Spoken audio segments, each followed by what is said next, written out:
मैं आता हूँ तेरे पास, प्रभु यीशु मेरे मसीह, मेरे पापों के लिए ही उधार दे मसीह।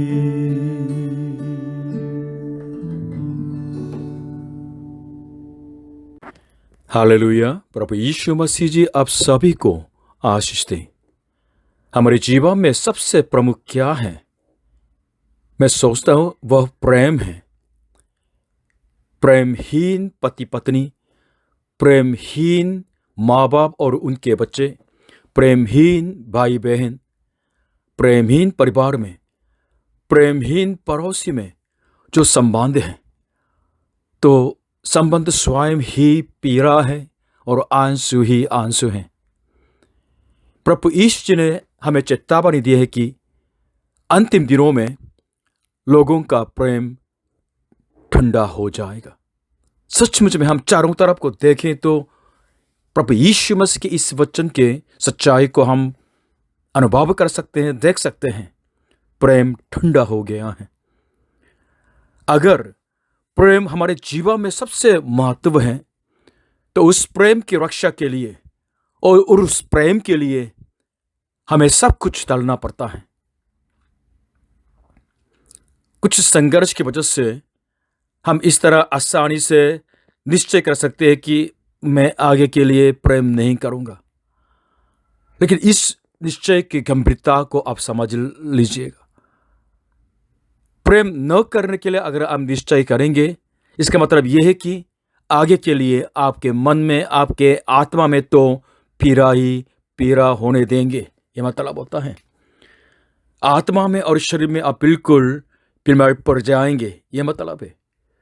और प्रेम, जिसने प्रेम करने की जीवन के लिए, जीवन जीने के लिए आज्ञा दी है, उस परमेश्वर की इच्छा को तोड़ने के जीवन जीने का मतलब होता है। और शैतान को अपने जीवन का स्वामी बनने का मतलब होता है। पहले शताब्दी में एक आदमी था, पौलुस। वो इस्राएल में रहता था और अपने यहूदी धर्म के उत्साह की वजह से प्रभु यीशु पर सताव किया है और उनके चर्च पर सताव किया था। बहुत खतरनाक आदमी था, लेकिन प्रभु यीशु उसी के जीवन में आया और प्रभु यीशु से मुलाकात होने के बाद प्रभु यीशु में परमेश्वर के असीम प्रेम को वो जान लिया है। इसलिए एक चिट्ठी लिखी थी, कुरिन्थियों के नाम की चिट्ठी थी। इसलिए आज पहले कुरिन्थियों के 13 अध्याय ये प्रेम के अध्याय भी कहलाते हैं। तो उसमें से हम प्रेम के बारे में सीखना चाहते हैं। इसलिए आज के उपदेश के जो शीर्षक है, प्रेम के बिना, विदाउट लव। आज के वचन पहला कुरिन्थियों 13 अध्याय 1 से लेकर 3 तक। यदि मैं मनुष्यों और स्वर्गदूतों की बोलियां बोलूं और प्रेम न रखूं, तो मैं ठनठनाता हुआ पीतल और झंझनाती हुई झांझ हूं। और यदि मैं भविष्यवाणी कर सकूं और सब भेदों और सब प्रकार के ज्ञान को समझूं, और मुझे यहाँ तक पूरा विश्वास हो कि मैं पहाड़ों को हटा दूं, परंतु प्रेम न रखूं तो मैं कुछ भी नहीं। और यदि मैं अपनी संपूर्ण संपत्ति कंगालों को खिला दूं या अपनी देह चलाने के लिए दे दूं और प्रेम न रखूं, तो मुझे कुछ भी लाभ नहीं। 1 Corinthians chapter 13 verses 1 to 3. If I speak in the tongues of men and of angels, but have not love, I am only a resounding gong or a clanging cymbal. If I have the gift of prophecy and can fathom all mysteries and all knowledge, and if I have a faith that can move mountains but have not love, I am nothing. If I give all I possess to the poor and surrender my body to the flames but have not love, I gain nothing. पद 1। यदि मैं मनुष्यों और स्वर्गदूतों की बोलियां बोलूं और प्रेम न रखूं, तो मैं ठनठनाता हुआ पीतल और झंझनाती हुई झांझ हूं। If I speak in the tongues of men and of angels but have not love, I am only a resounding gong or a clanging cymbal. जितने सालों से चर्च आते जाते हैं तो उन लोगों के बाइबल के ज्ञान बढ़ जाते हैं और ज़्यादा बोलने लगते हैं। लेकिन एक चुनौती की बात आज हम पद 1 से सुनते हैं कि हम मनुष्य के अच्छी बातें बोल सकते हैं या स्वर्गदूतों के बातें भी बोल सकते हैं, फिर भी अगर हम प्रेम न रखें तो हम क्या बन जाते हैं? शोर बन जाते हैं। ठनठनाता हुआ पीतल और झंझनाती हुई झांझू। कभी सुना है? आपका कान फट जाएगा। इस तरह हम शोर बन के दूसरों के जीवन में बिल्कुल तकलीफ ला सकते हैं। इसलिए जरूर जानना है कि प्रभु ईश्वर पर विश्वास करना सिर्फ बातें ही बातें नहीं, वरन प्रेम है। हमारी बातों में अर्थ लाने वाला क्या है? हमारे प्रेम का व्यवहार है। काफी सालों पहले हमारे हिंदी आराधना में आते थे और यहाँ प्रभु यीशु से मुलाकात हुई है, प्रभु यीशु को पाया है और इंडिया में जाके अभी काम भी करते हैं और 2 हाउस चर्च भी स्थापन करते हैं। हैरी ब्रदर अभी पादरी बन गया है। उन्होंने कोरिया की चर्च के जो अनुभव को एक वाक्य में प्रकट किया है, मैंने प्रेम को देखा है। I have seen the love.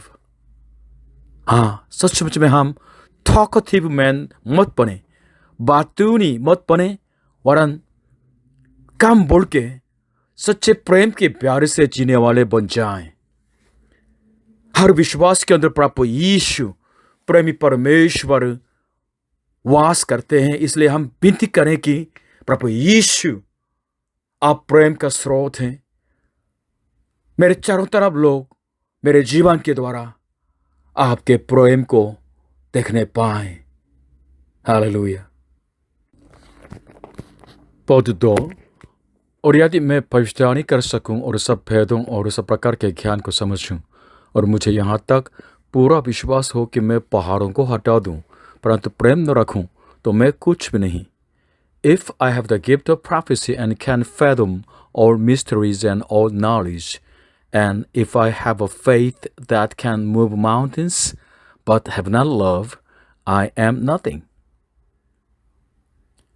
भविष्यवाणी हो या कोई भेदों को या ज्ञान को प्राप्त करना हो या पहाड़ों को हटाने वाला विश्वास हो, ये सब धार्मिक कार्य तो हमारे विश्वास के स्वभाव नहीं है। प्रेम नहीं है तो हम कुछ नहीं। इसलिए हमारे जीवन का स्वभाव प्रेम है। इसलिए हमेशा प्रेम पर हमारा संपूर्ण ध्यान होना है। बाइबल में कहते हैं कि मनुष्य के प्राण खून में हैं। अगर अच्छा खून होता, इनफ होता तो, और इस खून का सर्कुलेशन अच्छी तरह हो जाता तो खून आँखों में पहुँचती हैं और ब्रेन में पहुँचती हैं और हाथ पैर में पहुँचते हैं और हम स्वस्थ जीवन जी सकते हैं। इस तरह हमारे धार्मिक कार्यों के जीवन में भी अर्थ लाने वाला प्रेम खून जैसा होता है। जब प्रेम होता है तो हमारी आत्मिक आंखें खुल जाती हैं। हमारी भविष्यवाणी हो या कोई कार्य हो, ये अर्थपूर्ण हो जाता है। भेदों को जानना और ज्ञान को प्राप्त करना और विश्वास से कार्य को करना भी बिल्कुल अर्थपूर्ण हो जाते हैं। मनुष्य जीवन का स्वामी, मनुष्य जीवन का स्वभाव प्रभु ईश्वर विश्वास करने वाले ये जीवन के जो स्वभाव प्रेम है। पद 2 के अनुसार मनुष्य जीवन के जो प्रेम अगर नहीं है, प्रेमहीन हो जाता है हमारा जीवन, तो हम बहुत बहुत दुखपूर्ण जीवन जीते हैं। अगर प्रेम नहीं है, धनी होने के बावजूद भी दुखपूर्ण है। परमेश्वर प्रेम है, इसलिए प्रेमहीन जीवन परमेश्वर की संगति में नहीं जा सकते हैं। प्रेमहीन जीवन परमेश्वर उनको ग्रहण नहीं कर सकते हैं। इसलिए आपके भविष्यवाणी हो, धार्मिक ज्ञान प्राप्ति हो या विश्वास के कुछ कार्य हो, तो अगर ये अर्थपूर्ण बनना है तो प्रेम जरूर होना है। किसके साथ संघर्ष में आप पीड़ित हो सकते हैं, लेकिन याद रखिए कि हमारे पास किससे घृणा करने का अधिकार नहीं है।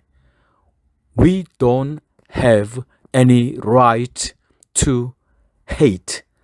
No right to hate.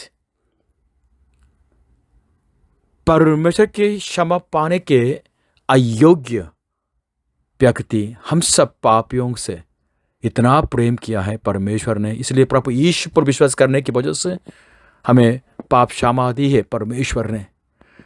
उसी के प्रेम की वजह से हम दूसरों को क्षमा कर सकते हैं और उनसे प्रेम कर सकते हैं। प्रेम करना ही है। प्रभु यीशु में जो प्रेम परमेश्वर का हमें मिला है, उस प्रेम की वजह से हमें प्रेम करना ही है। प्रेम के बिना अगर प्रेम न रखूं तो मैं कुछ भी नहीं हूं, इसका मतलब क्या है? इस अंगीकार का मतलब क्या होता है? वो ये है कि अगर स्वभाव नहीं है तो सेकेंडरी बातें, उसमें कोई अर्थ नहीं है। इसलिए स्वभाव को बिल्कुल पहचानना है ताकि हम बुद्धिमान जीवन जी सके, सुखपूर्ण जीवन जी सकें। हमारे जीवन का स्वभाव, नेचर, एसेंस तो प्रेम है। इसलिए प्रेम को उद्देश्य बनाना है और वास्तव में प्रैक्टिकली प्रेम करना है ताकि हमारे जीवन अर्थपूर्ण हो जाए और सुखपूर्ण हो जाए।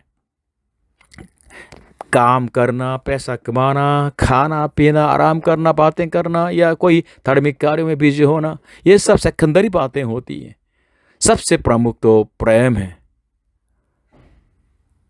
इसलिए प्रेम हमारे जीवन का स्वभाव है और हमारे यहाँ इस पृथ्वी पर होने का कारण भी है। और प्रभु ईश्वर विश्वास करने जीवन का उद्देश्य भी प्रेम है। इसके अलावा दूसरा उद्देश्य नहीं है। इसलिए हमें परमेश्वर से प्रेम करना है और भाइयों से प्रेम करना है और लोगों से प्रेम करना है। आपके जीवन के उद्देश्य क्या है? प्रेम है या कुछ और है?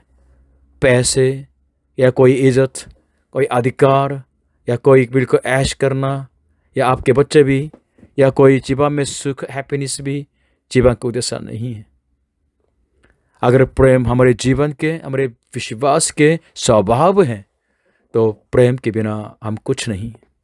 इसलिए हमारे जीवन के हर क्षण में, कठिन समय में हमें ये पूछना है अपने आप से, क्या मैं प्रेम कर रहा हूँ? क्या मैं उस परमेश्वर के प्रेम से प्रेम करने वाला हूँ? पद 3, और यदि मैं अपनी संपूर्ण संपत्ति कंगालों को खिला दूं या अपनी देह चलाने के लिए दे दूं और प्रेम न रखूं तो मुझे कुछ भी लाभ नहीं। If I give all I possess to the poor and surrender my body to the flames but have not love, I gain nothing. कंगालों के लिए दान देना या अति बलिदान करना प्रेम नहीं भी हो सकते हैं। इसलिए बलिदान को प्रेम से भ्रमित न करें। Don't confuse sacrifice with love. आपके जो बलिदान है वो प्रेम नहीं भी हो सकते हैं। कुछ उदाहरण हैं। अब कुछ लोग परिश्रम करके तो पैसे बेचते हैं, लेकिन उनके परिवार में जो बच्चे बिल्कुल पैसों की वजह से बिगड़ सकते हैं। 2000 से 2005 तक हमने इंडिया की सेवा की थी कोरिया में, और सिंह नाम के एक जो भाई साहब हैं, उनके बच्चों की वजह से मेरा दिल बिल्कुल ख़राब हो गया था, क्योंकि एक दिन उन्होंने जो अपने बेटे को पैसा भेजा था, लेकिन बेटे ने क्या कहा, पैसा पापा इतना छोटा पैसा मत भेजा करो। पापा कोरिया में बहुत परिश्रम करते हैं, ठीक से सो नहीं पाते हैं, ठीक से खा नहीं पाते हैं, इतना दुख उठाते हैं, लेकिन बच्चे नहीं समझते हैं। और जो आपके बलिदान, शायद वो प्रेम नहीं हो सकते जो आपके परिवार के लिए अभी आवश्यक है। क्या आपके परिवार आपकी वजह से तो प्रेम महसूस करते हैं कि नहीं? मेरी बेटी के लिए मैंने एक समय तो भाव प्रार्थना के साथ धार्मिक बातें मन में बिल्कुल मनन करते हुए ऐसे एसएमएस जो मैसेज भेजा था, तो उसका जवाब इस तरह आया, मेरे लिए आवश्यक पादरी नहीं, पर हम पापा हैं। हाँ, मेरी कमी महसूस हुई है। मैं अपने बच्ची के साथ ज़्यादा टाइम नहीं बिता पाया है, इसलिए आजकल कोशिश करता हूँ कि जितना मौका होता है तो बिल्कुल उसके साथ बातें करूँ, उसके साथ कुछ प्रोग्राम देखूँ।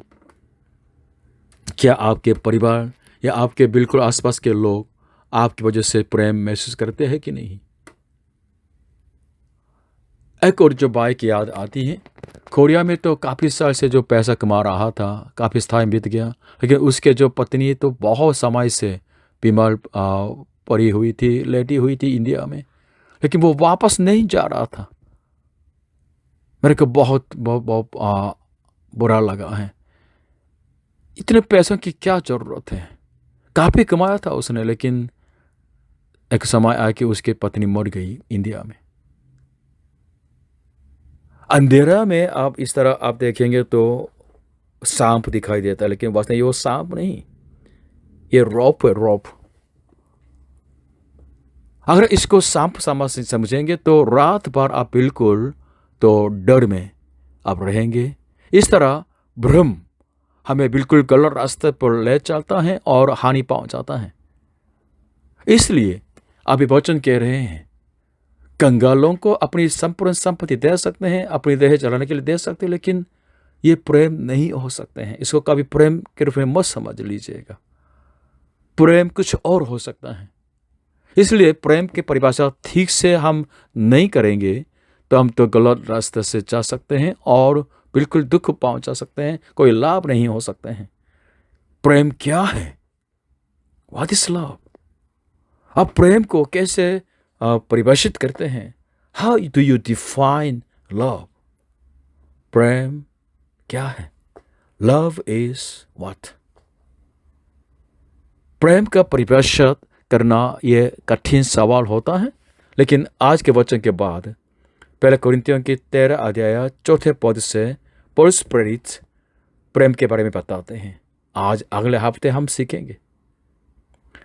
मेरी विनती यह है कि परमेश्वर का प्रेम आपके और मेरे दिल में उंडेल दिया जाए, ताकि वो प्रेम आपको मुझको विवश करें, ताकि हम परमेश्वर से और लोगों से प्रेम कर सकें। प्रभु यीशु मसीह आप सभी को आशीष दें। आज के वचन का सारांश रखना चाहता हूं। जो प्रेम नहीं करते हैं उनकी बातें शौर ही हैं। जो प्रेम नहीं करते हैं वे लोग कुछ भी नहीं, और जो प्रेम नहीं करते फिर भी अपने सारे संपूर्ण संपत्ति को किसको दे सकते हैं या बिल्कुल प्राण भी जलाने दे सकते हैं, उनके लिए कोई लाभ नहीं। इसलिए प्रेम हमेशा हमारे जीवन में होना है। प्रेम ऑप्शन नहीं वरन अनिवार्य है, इट्स अ मस्ट, क्योंकि प्रेम हमारे जीवन का स्वभाव है। It's the essence, love is the essence of man's life. प्रेम हमारे पहचान को बताते हैं। प्रेम परमेश्वर के संतान के पहचान है। परमेश्वर के संतान प्रेम करने वाले हैं, और जो परमेश्वर की दृष्टि में सही है वही करते हैं। परमेश्वर के प्रेम से अपने भाई से प्रेम करने वाले बन जाएं, परमेश्वर के संतान बन जाएं। आज के वचन को मैं पहले यूहन्ना 3:10 से समाप्त करना चाहता हूं, इसको पढ़ के। इसी से परमेश्वर की संतान और शैतान की संतान जाने जाते हैं। जो कोई धर्म के काम नहीं करता वह परमेश्वर से नहीं, और न वह जो अपने भाई से प्रेम नहीं रखता। In English, this is how we know who the children of God are and who the children of the devil are. Anyone who does not do what is right is not a child of God, nor is anyone who does not love his brother. Amen.